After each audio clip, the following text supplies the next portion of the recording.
Welcome.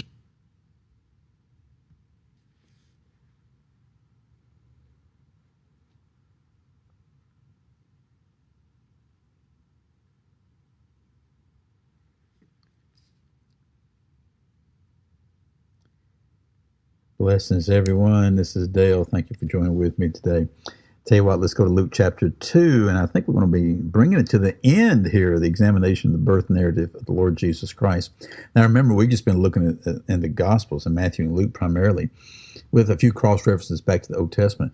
All through the Old Testament, beginning in Genesis chapter 3, you see information in detail about how the Lord would redeem creation unto himself and how he would send forth a Messiah.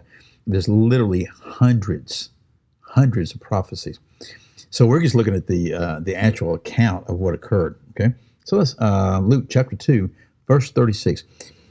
Jesus is with his mom and dad. He's about 40 days old. He's in Jerusalem. They took him to the temple to do what the law commanded them to do, and they had an encounter with Simeon. And Simeon spoke blessings over the mother and the father. He blessed God and gave thanks to God and declared what Jesus was and who he was and what he's going to do. Well, at the end of the Simeon account, verse 35, all of a sudden, verse 36 says this, and there was a prophetess. Okay, there was a prophetess, Anna, the daughter of Phanuel of the tribe of Asher. So we're going to learn some things about Anna. First of all, she's a prophetess. Okay, she's a female prophet. There are female prophets. People will say, oh, well, that was back then. It's not now. No, it's now. There's a spiritual gift of prophesying. And the Lord releases that gift in his body. Go read 1 Corinthians 14 and see what it says about that, right? So here's Anna. Here's how she's described, verse 36. She was advanced in years and had lived with her husband 7 years after her marriage, and then as a widow to the age of 84. And so the New American Standard structures this in such a way that it looks like she's 84 years of age. Okay, when you read other translations, it makes it sound like that she's been a widow for 84 years. Let's say she got married when she was 14, which is not uncommon then, and that she became a widow 7 years later when she's 21. Okay? Well, now 84 years after that, she'd be 105 years old. It describes her as advanced in years. So whether she's 84 years old or 105, she's older. Verse 37 continues. She never left the temple, serving night and day with fastings and prayers. So she's in the temple. Now, she wasn't caring about priestly duties. She wasn't going into the Holy of Holies. That's not what's being spoken of here. She was there. She was serving in whatever way that the Lord called her to serve. We know two of the things that she did in serving was fasting and praying. So here she is. She is a woman that's seeking the heart of God. Verse 38 says this, at that very moment, she came up and began giving thanks to God. Well, what very moment? Yeah, well, that's when you have to back up. At the moment when Simeon was giving forth his declaration. Remember, Simeon had been promised by God that he would see the consolation of Israel.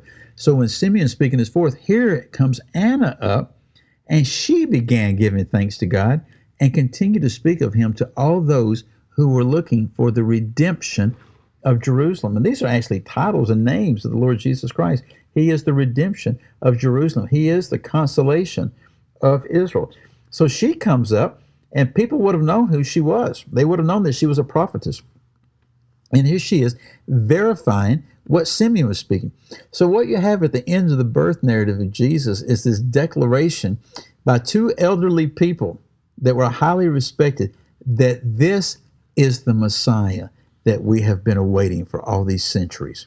It was declared in the temple area by a woman and by a man. Now let's just look at the last couple verses here. We'll be done. Verse 39.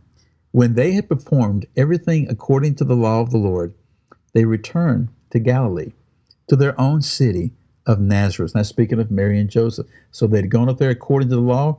They performed everything according to the law. Now they went back home. And then verse 40. The child continued to grow and became strong, increasing in wisdom, and the grace of God was upon him. The very next verse says, now his parents went to Jerusalem every year at the feast of Passover, and when he became 12, they went up there according to the custom of the feast.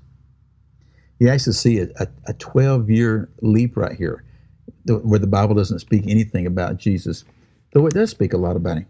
It says that he grew, and he became strong, and he increased in wisdom, and the grace of God was upon him.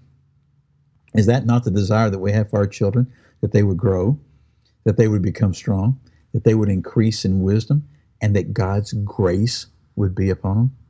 I mean, that's a great, great verse right there for you if you're a parent or a grandparent or a great-grandparent.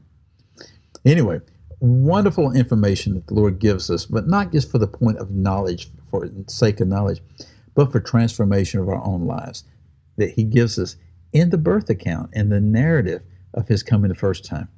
Again, I'm Dale. I'll see you later.